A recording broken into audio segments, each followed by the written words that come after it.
इतिहास में 20वीं सदी अगर जानी जाएगी तो वो अपने हजारों सालों के ऐतिहासिक भूलों, सोशल स्ट्रक्चर के स्क्रूटनी के लिए जानी जाएगी। चाहे समाज की संरचना हो, ब्रिटिश कॉलोनियलिज्म के खिलाफ लड़ाई हो, 40,000 की इंडियन नेशनल आर्मी का 2.5 लाख ब्रिटिश इंडियन आर्मी से लड़ना हो, रेड फोर्ट ट्रायल्स हो, रॉयल इंडियन नेवी में रिवोल्ट होना हो, फ्रीडम एट मिडनाइट हो, प्रिंसली स्टेट्स का एक यूनियन जो लोकतांत्रिक देश बनने वाला हो उससे मिलना हो, इंडियन सबकॉन्टिनेंट का पार्टीशन हो, शेड्यूल्ड कास्ट को इक्वल राइट्स हो, या यूनिफॉर्म सिविल कोड की बात और उसके बाद एक ऐसा संविधान जिसमें सभी के लिए सिमिलर राइट्स और ड्यूटीज हो, ऐसी ऐतिहासिक घटनाओं में लिए जानी जाएगी। 20वीं सदी इंडियन हिस्ट्री की सबसे इंपॉर्टेंट सदी है। 20वीं सदी में कई सारे स्वतंत्रता सेनानी, समाज सुधारक भारत में हुए और बहुत सारे एक्टिविस्ट्स, पॉलिटिशियंस, सोशल रिफॉर्मर्स ने आने वाले कल को लेकर कुछ कमेंट्स किए थे। उन सब में से एक व्यक्तित्व जिनके आने वाले कल को लेकर प्रेडिक्शंस बिल्कुल सही साबित हुए हैं, चाहे वो कम्युनल रेडिकलाइजेशन का जहर हो, भारतीय स्वतंत्रता संग्राम की असली कहानी हो और उसमें सुभाष बोस का रोल हो, या गांधी जी को लेकर उनके कमेंट्स, सब कुछ। ये कहानी उनकी है, बाबा साहेब अंबेडकर।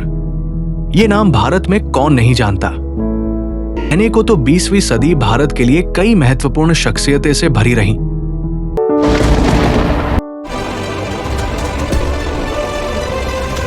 लेकिन उनमें से एक नाम है जिसके पीछे आज भी भारत में एक समाज खड़ा है और शायद उनकी वजह से खड़ा भी है। वो है बाबा साहेब अंबेडकर। 20वीं सदी के मुद्दों में एक महत्वपूर्ण इशू था सामाजिक असमानता और अस्पृश्यता, चाहे रिलीजियस हो, कास्टिस्ट हो या जेंडर स्पेसिफिक हो। एक ऐसा मुद्दा जिसका खिलाफ लड़ाई ने, जिसने बाबा साहेब को वो बनाया जो वो आज बन गए हैं, एक लार्जर देन लाइफ फिगर और बहुत सारे लोगों के लिए भगवान।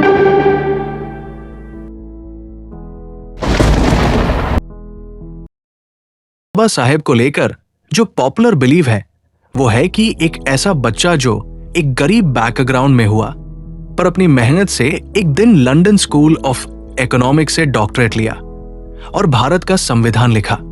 हकीकत यह है कि उनका जन्म एक ऐसे घर में हुआ था जिनमें उनके दादा और पिता दोनों ब्रिटिश इंडियन आर्मी में सैनिक थे।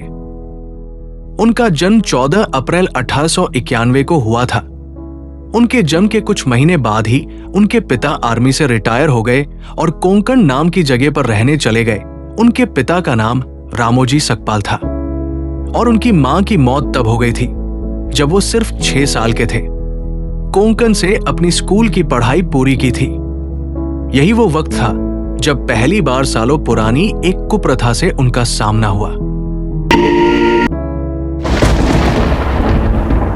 हिंदू धर्म में निम्न वर्ग का कोई दर्शन नहीं है।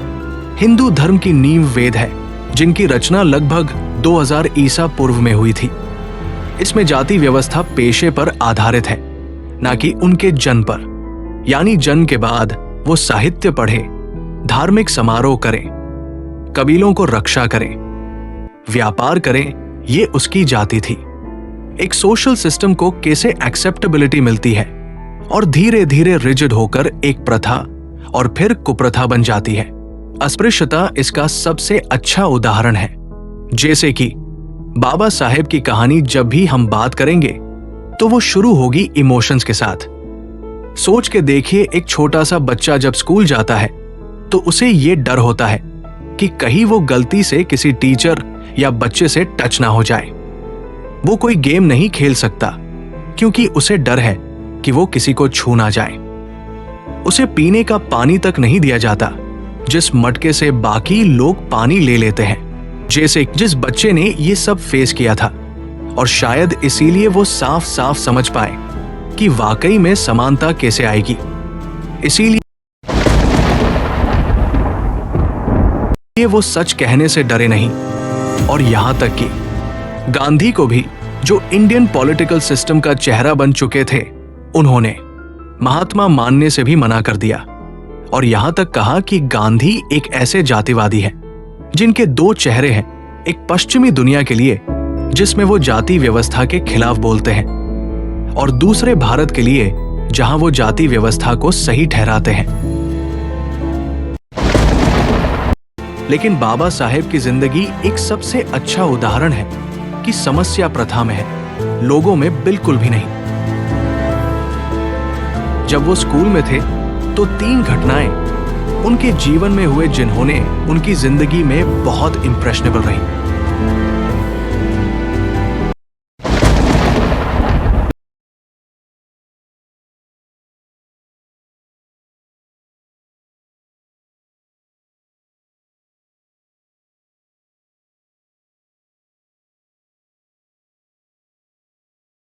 पैसे दिए तब जाकर वो माना, और वो भी इस हालत में है कि बैलगाड़ी को बाबा साहेब का भाई आनंद चलाएगा। तेज बारिश हो रही थी, इतनी तेज कि कोई भी स्कूल नहीं गया, लेकिन भीमा को अपनी पढ़ाई और अपनी क्लासेस से इतना प्यार था कि वो उतनी तेज बारिश में भी स्कूल चले जाते हैं। जब वो स्कूल पहुंचे तो देखा कि स्कूल में एक शिक्षक और उनके अलावा कोई नहीं था। वो टीचर जब ये देखते हैं तो भीमा से काफी इंप्रेस होते हैं।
तेरह में स्कॉलरशिप की वजह से उन्होंने अपनी BA की पढ़ाई पूरी की, जिसका बाद बड़ौदा स्टेट आर्मी में ही उन्हें लेफ्टिनेंट की नौकरी मिल गई।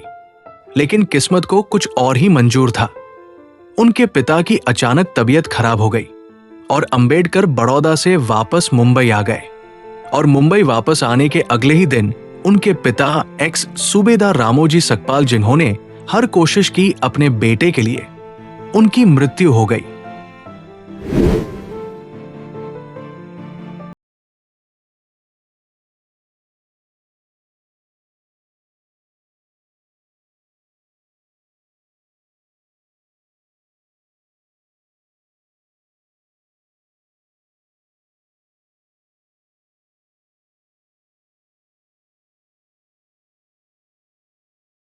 छोड़कर अंबेडकर से आगे की पढ़ाई के लिए अमेरिका जाने को कहा, और उनके वित्तीय सहयोग की वजह से बाबा साहेब ने कोलंबिया यूनिवर्सिटी में एडमिशन ले लिया, और साल 1916 में अपनी थीसिस सबमिट करके वो लंदन में चले गए और लंदन स्कूल ऑफ इकोनॉमिक में एडमिशन भी ले लिया।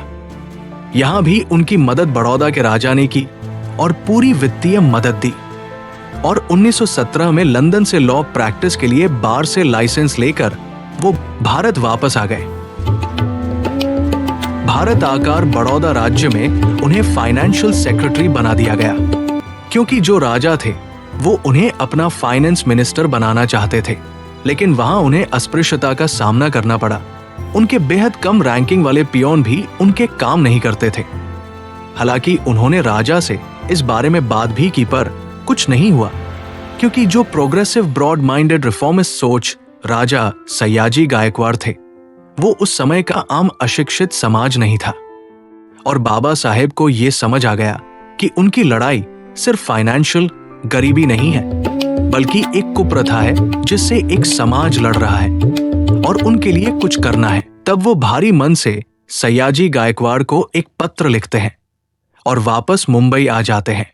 मुंबई आने के बाद वो एक और महान समाज सुधारक कोल्हापुर के राजा शाहूजी महाराज से मिले।